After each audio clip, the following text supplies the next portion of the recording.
കൊടിസുനിയുമായി ബന്ധം, CPM-ലെ ചില നേതാക്കളുമായും അടുപ്പം. കരുനാഗപ്പള്ളിയിലെ ഗുണ്ടാ നേതാവ് ജിം സന്തോഷിനെ കൊലപ്പെടുത്തിയ കേസിലെ മുഖ്യ സൂത്രധാരൻ പങ്കജ് മേനോനെ പിടികൂടാൻ അന്വേഷണ സംഘം ആദ്യമൊന്നും മടിച്ചതാണ്.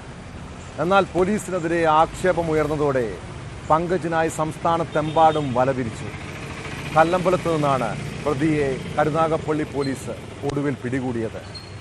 ഇതോടെ പ്രതികാര കൊലപാതകത്തിൻ്റെ ചുരുളുമഴിഞ്ഞു. പങ്കജ് മേനോൻ നൽകിയ കൊട്ടേഷനാണ് അരുംകൊലയ്ക്ക് കാരണമായത്.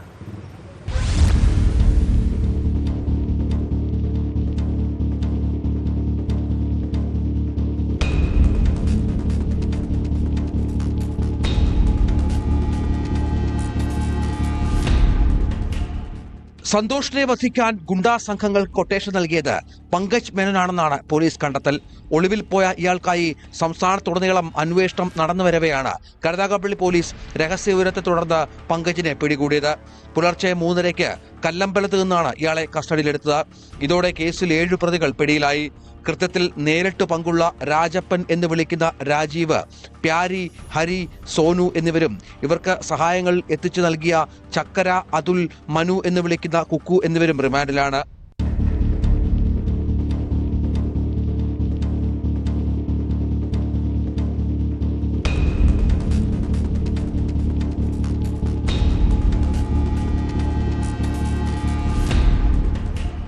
കഴിഞ്ഞ 27-നാണ് കരുനാഗപ്പള്ളി സ്വദേശി ജിം സന്തോഷിനെ ഒരു സംഘം അക്രമികൾ വീട്ടിൽ കയറി വെട്ടി കൊലപ്പെടുത്തിയത്.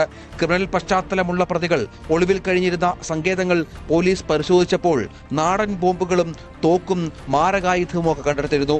സന്തോഷുമായുള്ള മുൻ വൈരാഗ്യത്തെ തുടർന്ന് കൊട്ടേഷൻ നൽകിയ പങ്കജിന്റെ രാഷ്ട്രീയ ബന്ധവും ഗുണ്ടാബന്ധവും മനസ്സിലാക്കിയ പോലീസ് നിരവധി പേരുടെ മൊഴികളെടുത്തിരുന്നു.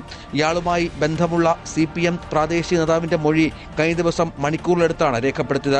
മറ്റു പ്രതികളായ ആലുവ, അതുൽ, സാമുവൽ എന്നിവർക്കായി അന്വേഷണം ഊർജിതമാക്കിയിട്ടുണ്ട്.